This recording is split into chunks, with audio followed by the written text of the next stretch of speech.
Hello, I'm James Warren. And I'm Andy Cushion. And this is the Denver Urbanism Podcast, a podcast about all things city building in the backward city of Denver.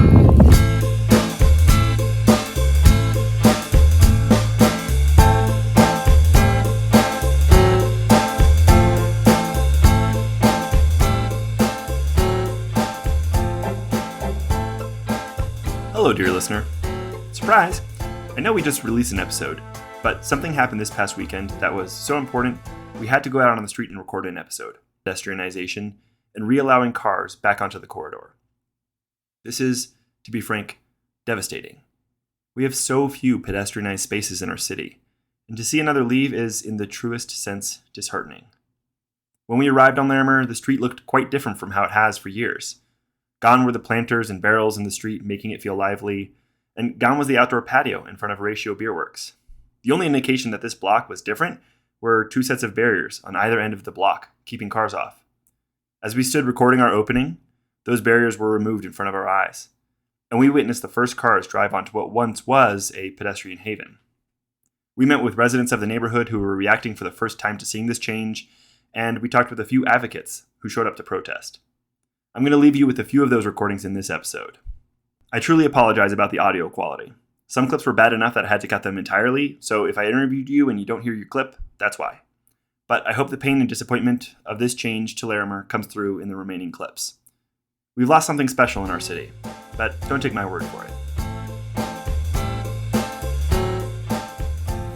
Hey, we are here with Matt. Matt? Yep. And Matt, what is your relationship with the 2900 block of Larimer? We've been living here for like the last 5 years, probably. We were just like a couple blocks down in an apartment for a while, and now we're up on like MLK and down A, so we're down here all the time. 5 years is about how long this place has been shut down, and was this a place that you came, you enjoyed, or? Yeah, absolutely. We come here, like I said, all the time still. Would walk down to Ratio all the time, and really all of these spots, Distillery, Block, yeah. What are your thoughts on the closure to pedestrians, opening to cars? I think it's a horrible idea. Yeah. I think Denver struggles with like pedestrian walkability, and having this has been great for the community, and I think it's good for the businesses around it. You know, like people come down and then they're kind of like forced to walk through and see what other businesses are around, which I think is great. And really, it's nice to have more outdoor space. Yeah. I think Denver is lacking on that, and you know, Block having the outdoor seating, Odell's, Ratio, I think all of that has been great for hanging out in the summer, hanging out fall, spring. Like it's all just allows people more accessibility into the sun, and really bummed that that's not going to be here anymore.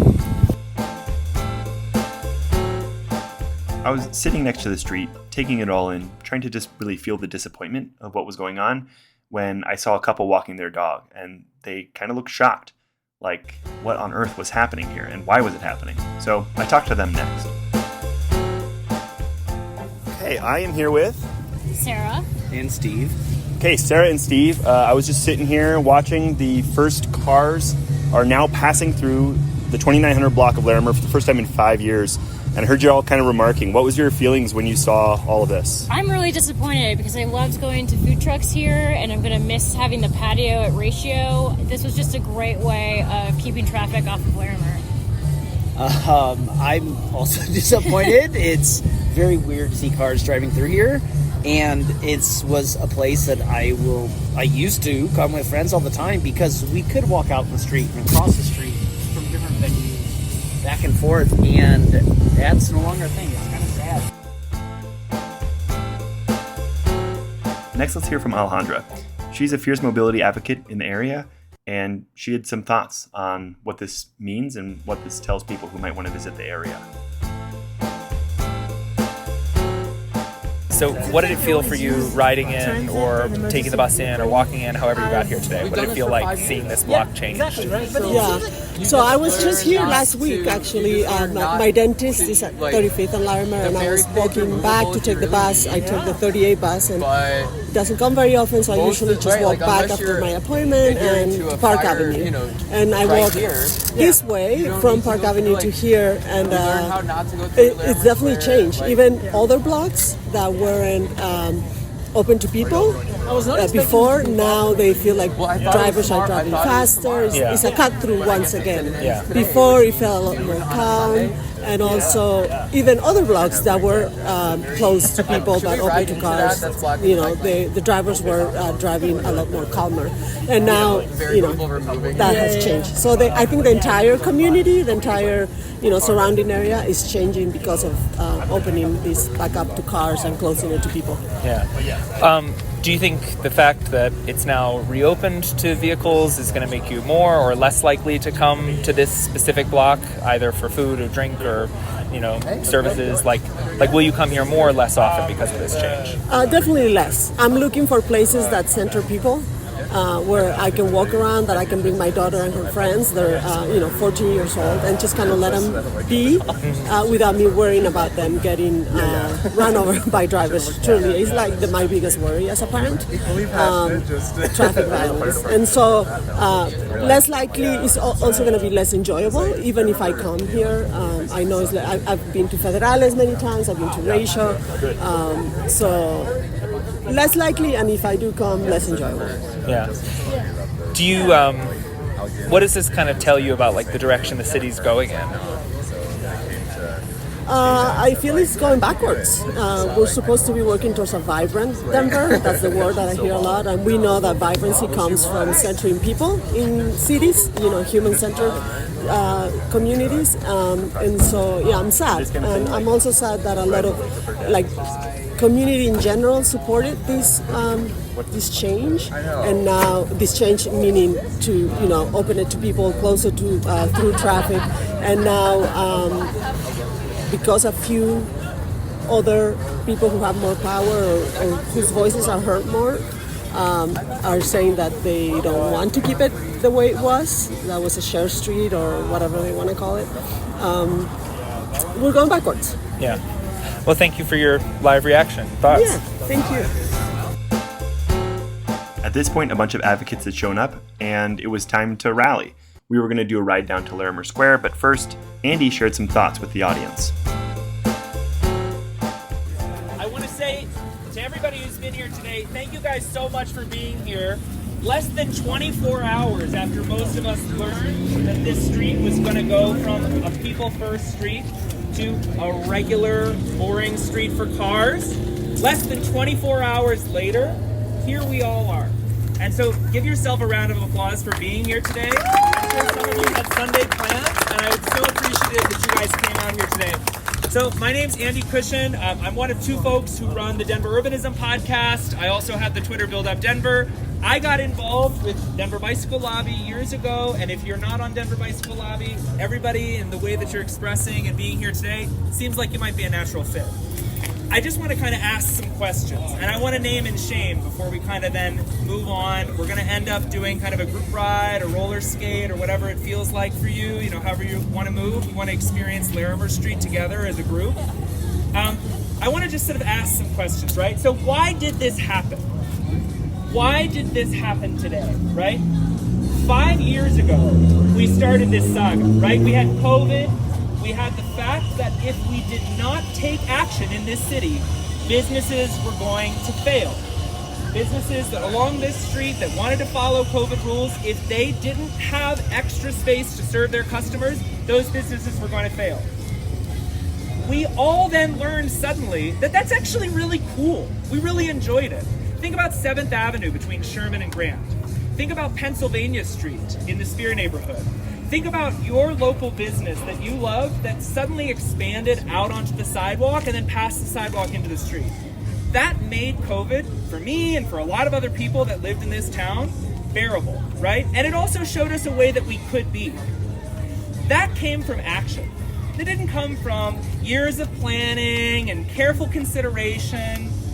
Unfortunately, this is a city that cares more about process, that cares more about permits, that cares more about appropriate community outreach than they do about action and businesses and people.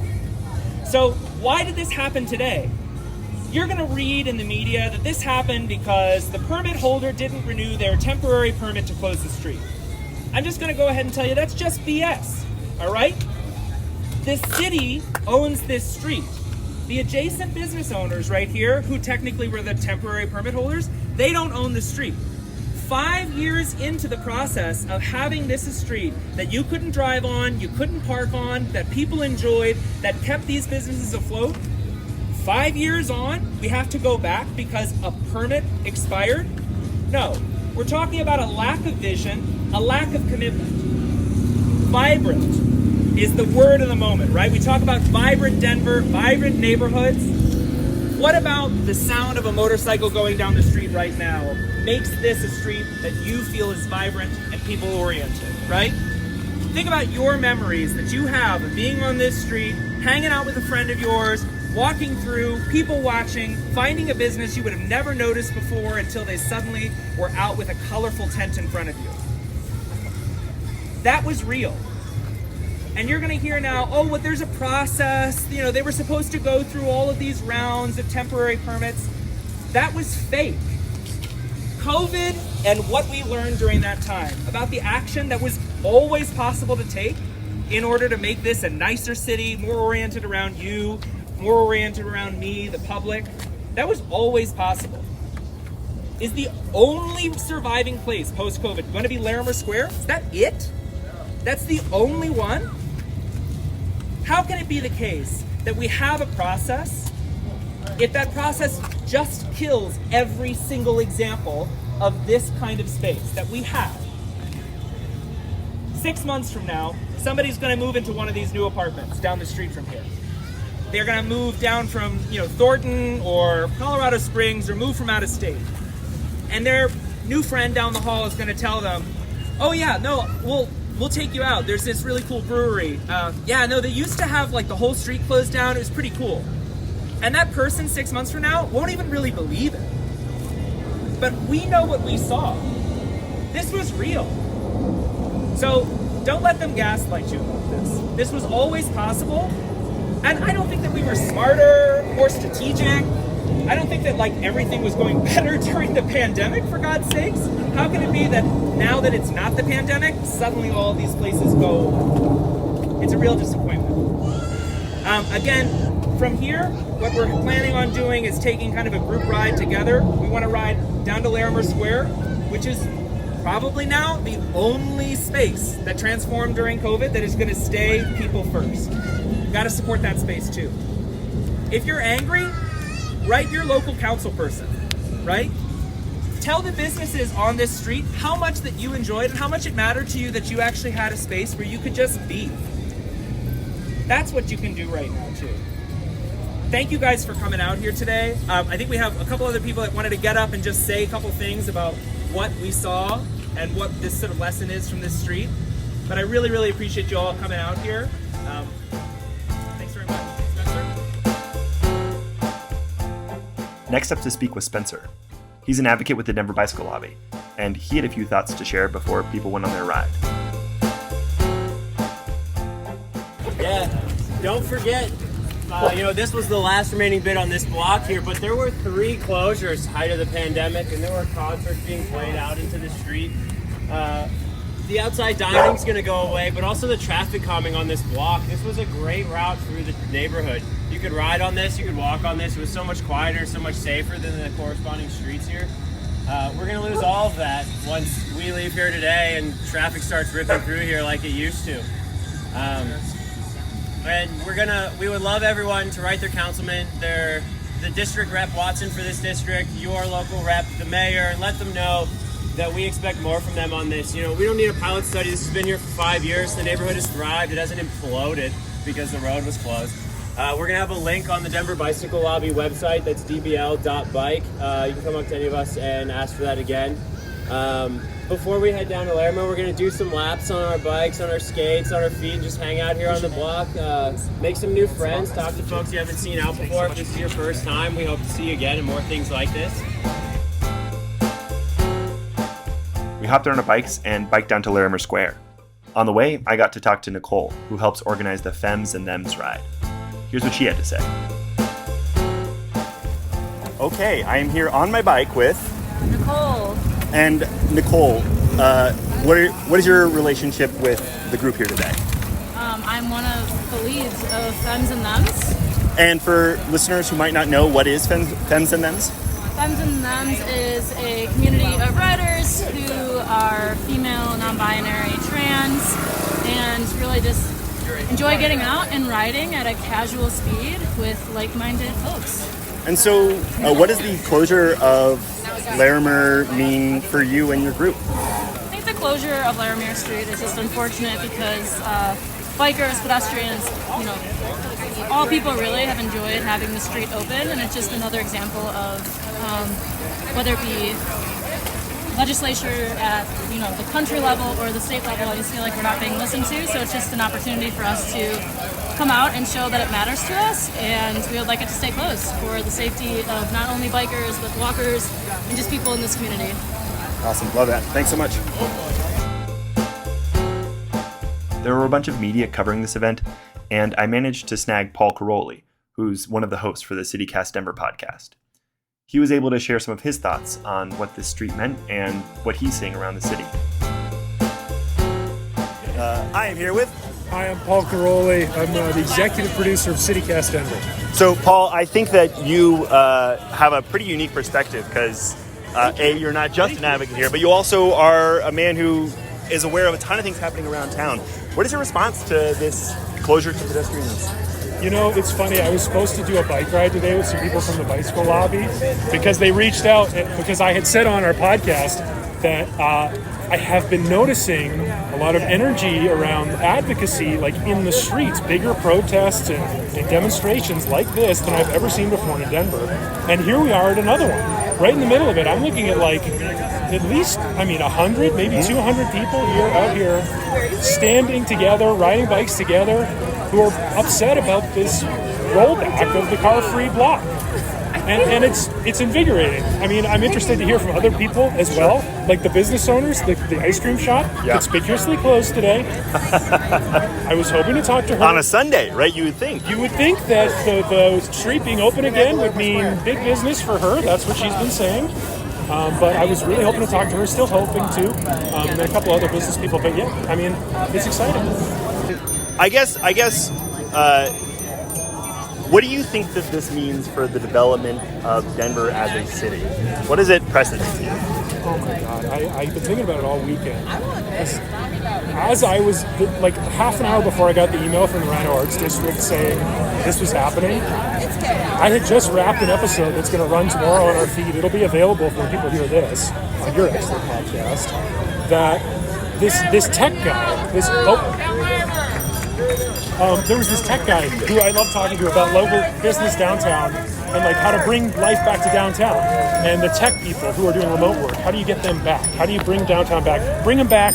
And he said the one thing that he would do if he was mayor was shut down more streets to cars. And then 30 minutes later, I get that email and I'm like, damn. Wow. That's the opposite. Yeah, what a juxtaposition in terms of all this vibrancy stuff. Yeah. Crazy. Awesome. Well, Paul, thank you very much. Everybody, check out CityCast Denver. If you haven't heard of it, I don't know how you're listening to this podcast. So. Thanks, Jess. One last little interview I wanted to include is not someone we caught out on the street, but is Justin Bay. You may remember him from the Livable Larimer podcast, where he shared his vision for what Larimer could be. He's abroad right now, but we managed to get an audio clip from him with just his reactions on what this street meant and what this closure means. Here's that. I was in disbelief to hear the news that the 2900 block of Larimer Street will no longer be a street open to pedestrians. We know from the past approximately 5 years that this block of public open space has been a major success. We've seen from community outreach done by the RiNo Business Improvement District themselves that upwards of 80% of members of the community have viewed this pilot favorably, and we know that there has been a demand to make the street closure to vehicles more permanent.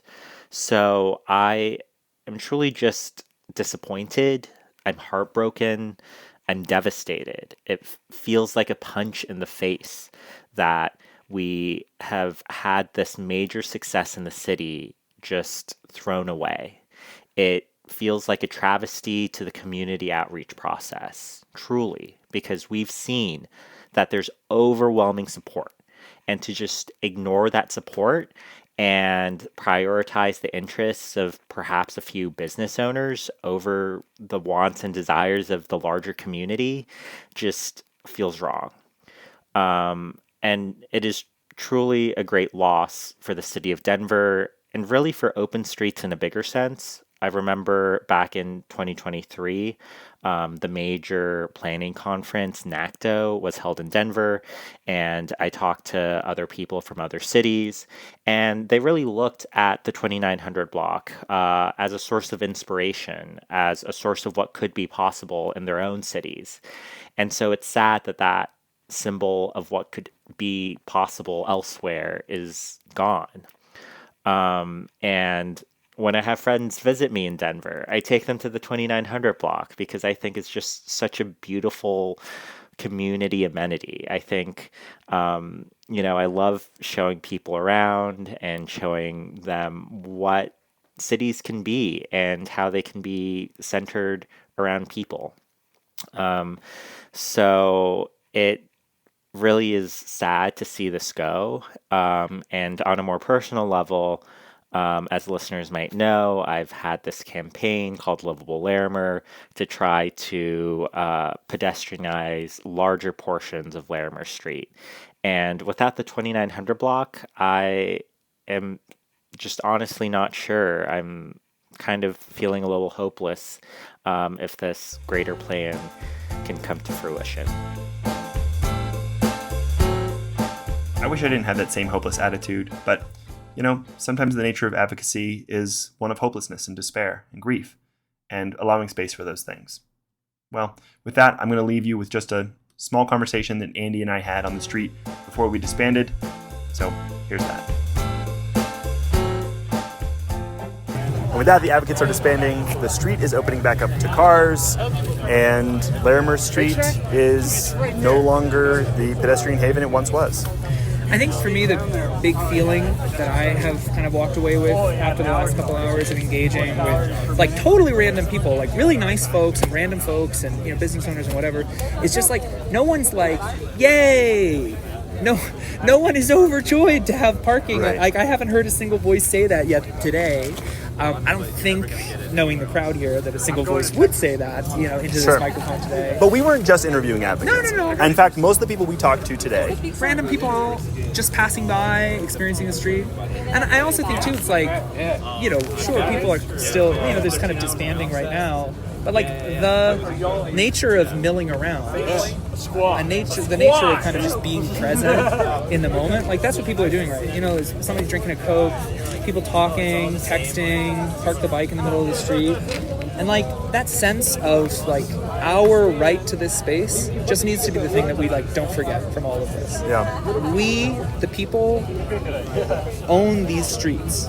It's not just that the city gets to sort of tell us what and how and who the streets are for. We own these streets. And when we get to be in the street, it sort of shows you that that's possible everywhere.